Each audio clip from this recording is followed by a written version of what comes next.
আমার প্রিয় নবী বললেন, হে আল্লাহ, আমি হাসান এবং হুসাইনকে ভালোবাসি এবং তুমি আল্লাহ তাদেরকে ভালোবাসো এবং তাদেরকে ভালোবাসো যারা তারা এই দুইজনকে ভালোবাসে। সুবহানাল্লাহ।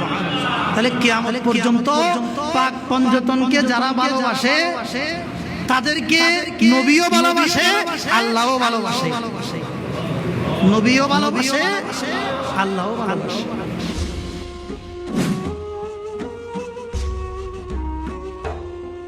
হয়ে গেছেন মদিনায়, আপনার কোনো যশ খ্যাতি ছিল না, চাকরি বাকরি ছিল না। আপনি বদরের ময়দানে যুদ্ধ করেছেন, উহুদের ময়দানে দমদম মুবারক শহীদ করেছেন। আপনার কাছে আমি অফার দিয়েছিলাম, যারা আপনি নবীকে কষ্ট দিচ্ছে, আপনি নবী তাদের জন্য একটু অনুমতি দিন, তাদেরকে ধ্বংস করে দিবে। জিবরাইল আমিন বলে, ইয়া রাসূলুল্লাহ, আল্লাহ আমাকে সিদরাতুল মুনতাহা থেকে পাঠিয়েছে, আপনার রক্ত মুবারক যেন জমিনের মধ্যে না পড়ে। আল্লাহ বলেছেন, আপনি যদি চান এই সময় এই উহুদের পাহাড়টাকে আপনার দুশমনের উপর আপনি চাইলে আল্লাহ আপনার দুশমনের মাথার উপর চাপিয়ে দিবে, তাদেরকে ধ্বংস করে দিবে। নবী আপনি বলেছেন, না না, তারা বুঝতেছে না। আল্লাহ তাদেরকে যেদিন বুঝ দিবে, হেদায়েত দিবে, তারা সেদিন বুঝবে আমি নবীর সম্মান। সুবহানাল্লাহ। আপনি নবী এত কিছু ত্যাগ করেছেন, ইয়া রাসূলুল্লাহ, ইয়া হাবিবাল্লাহ, আমি আল্লাহ মহান, আপনি নবীকেও আমি মহান বানিয়েছি, রহমতুল লিল আলামিন বানিয়েছি।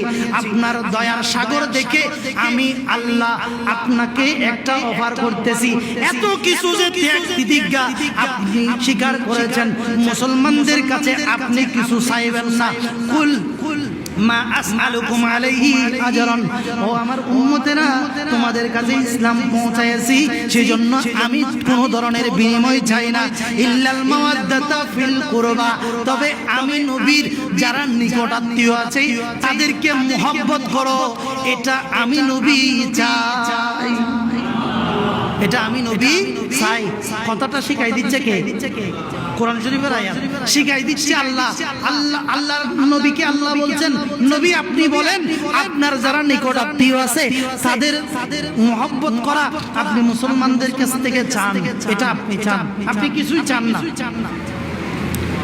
সাহাবায়ে কেরাম এই আয়াত যখন নাজিল হলো তখন সাহাবায়ে কেরাম জিজ্ঞেস করলেন, ইয়া রাসূলুল্লাহ, ইয়া হাবিবাল্লাহ, তারা কারা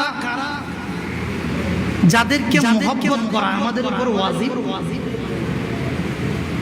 সাহাবায়ে কেরামরা জিজ্ঞেস করছেন। তাফসীরে দুররে মনসুরের মধ্যে এই riwayat আছে, লাম্মা নাযালাত হাযিল আয়াত ক্বালা ইবনে আব্বাস, ইয়া রাসূলুল্লাহ, মান কারাবাতুকা হাউলাইল্লাযিনা ওয়াজাবাত আলাইনা মাওয়াদ্দাতুহুম। ও আল্লাহ, আল্লাহর নবী, আল্লাহ যে আপনার নিকট আত্মীয়কে ভালোবাসার কথা বলেছেন তারা কারা? ক্বালা আলিয়ুন ওয়া ফাতিমা ওয়া ওয়ালাদাহুমা। সুবহানাল্লাহ। আমার নবী বলেন, আমার যারা নিকট আত্মীয় তারা কারা জানো? শুনো, তারা হচ্ছে আলী, ফাতেমা এবং তাদের দুই সন্তান হযরত হাসান এবং হুসাইন। তাইলে সাহাবায়ে কেরাম বললেন, বুঝতে পেরেছেন এই আয়াতের দ্বারা এই পাক পঞ্জতন আহলে বাইতকে ভালোবাসা এটা নফল নয়, এটা ইচ্ছাধীন নয়, এটা ওয়াজিব। এটা কি? আর একটু জোরে বলুন না। সাহাবায়ে কেরাম জিজ্ঞেস করতেছেন, কাদেরকে ভালোবাসা? আপনার নিকট আত্মীয়দের মধ্যে কাদেরকে ভালোবাসা উম্মতের উপর ওয়াজিব? ইয়া রাসূলুল্লাহ, একটু বলেন না। তখন আমার নবী এই আয়াতের ব্যাখ্যায় এটাই বলে দিয়েছেন যে তারা হচ্ছেন হাসান, হুসাইন এবং তাদের দুই সন্তান, তাদের আলী এবং ফাতেমা, তাদের দুই সন্তান হাসান হুসাইন, এদেরকে ভালোবাসা ওয়াজিব। আমার নবী রাসূল আরবি সাল্লাল্লাহু আলাইহি সাল্লাম বলতেছেন যে আল্লাহ, আমি হাসান হুসাইনকে ভালোবাসি, তুমিও তাদের দুইজনকে ভালোবাসো। হাদিসের মধ্যে এসেছে, সময় সংক্ষেপ এই জন্য আমি অনুবাদটুকু বলছি। আমার প্যারা নবী রাসূল আরবি সাল্লাল্লাহু তাআলা আলাইহি ওয়াসাল্লাম এই পাক পঞ্জতনের ব্যাপারে ভিন্ন ভিন্ন ভাবে riwayat বর্ণনা করছেন। কেমন ভালোবাসতেন আমার নবী রাসূল আরবি সাল্লাল্লাহু আলাইহি ওয়াসাল্লামের জীবনীতে দেখা যায় যে হযরতে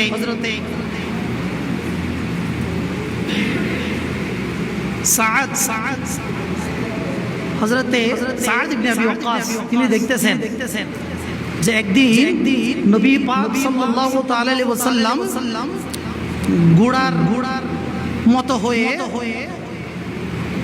হামাগুড়ি দিয়ে চলতেছেন, আর ফিটের মধ্যে হযরতে হাসান রাদিয়াল্লাহু তাআলা আনহু আছেন।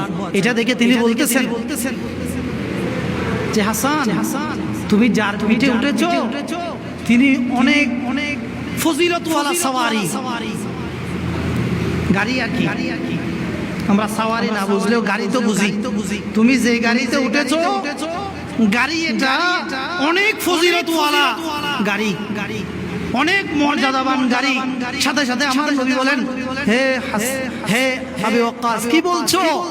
যে গাড়িতে সওয়ার হয়ে আছে সেও অনেক বেশি ফজিলতওয়ালা ব্যক্তি। সুবহানাল্লাহ। যার উপর উঠেছে সে যেমন ফজিলতওয়ালা, যে উঠেছে তাকে তুমি শুধু ভালো মনে করিও না, তার ফজিলত আল্লাহ অনেক বেশি বাড়িয়ে দিয়েছেন। সুবহানাল্লাহ। হযরতে হুসাইন রাদিয়াল্লাহু তাআলা আনহুর কে আমার নবী খুব ভালোবাসতেন। সাহাবায়ে কেরাম বলতেছেন, আমার নবী একদিন নামাজ পড়তেছেন, দেখলাম সিজদাতে গেছেন, সিজদা লম্বা করে দিয়েছেন, সিজদাতে গিয়ে সিজদা লম্বা করে দিয়েছেন। আমরা সিজদার তাসবিহ পড়তেছি, পড়তে আছি দীর্ঘক্ষণ। আমাদের মনে হলো রাসূল পাক সাল্লাল্লাহু আলাইহি ওয়াসাল্লাম হয় বেহুশ হয়ে গেছে, না হয় ওই অবস্থাতে রাসূল পাক সাল্লাল্লাহু আলাইহি ওয়াসাল্লামের উপর থেকে কোরআনে কারীমের আয়াত নাজিল হচ্ছে। পরে কেউ উকি দিয়ে দেখলো যে রাসূল পাক সাল্লাল্লাহু আলাইহি ওয়াসাল্লামের গর্দানের উপর হযরতে হুসাইন রাদিয়াল্লাহু তাআলা আনহু সওয়ার হয়েছেন। তিনি যদি আল্লাহু আকবার বলে সিজদা থেকে উঠে যাই, হুসাইন রাদিয়াল্লাহু তাআলা আনহু সওয়ারি হয়েছেন, সেখান থেকে পড়ে যাবেন, ব্যথা পাবেন। সেজন্য আল্লাহর ইবাদতকে আল্লাহর নবী দীর্ঘ করে দিয়েছেন। সুবহানাল্লাহ। নবীর উপর ওহী নাযিল হচ্ছিল না, কোন ধরনের বেহুশিও আসছিল না, শুধু ইমামে হুসাইন আল্লাহ ওই নবী পাক সাল্লাল্লাহু আলাইহি ওয়াসাল্লামের উপর সওয়ার হয়েছেন, পড়ে যাবেন, ছোট বালক ব্যথা পাবেন, সেটা আমার নবী সহ্য করে নাই। আল্লাহর ইবাদতের মধ্যে তার সেজদাকে বাড়িয়ে দিয়েছেন। সুবহানাল্লাহ। আর সেই হুসাইনকে যারা কষ্ট দিয়েছে, সে হুসাইনকে যারা কষ্ট দিয়েছে, এটা কোনো সাধারণ কষ্ট না, এটা নির্মম, এটা নিষ্ঠুর, এটা হৃদয় বিদারক, অন্তর কেঁপে ওঠে এরকম কষ্ট, যে কষ্টের সাক্ষী আগেও কেউ বিশ্ব দেখে নাই, কিয়ামত পর্যন্ত কেউ দেখবে না। সে হুসাইন কিভাবে সয়েছে, সে আমার নবী রাসূল আরবি সাল্লাল্লাহু আলাইহি ওয়াসাল্লাম কিভাবে সয়েছে।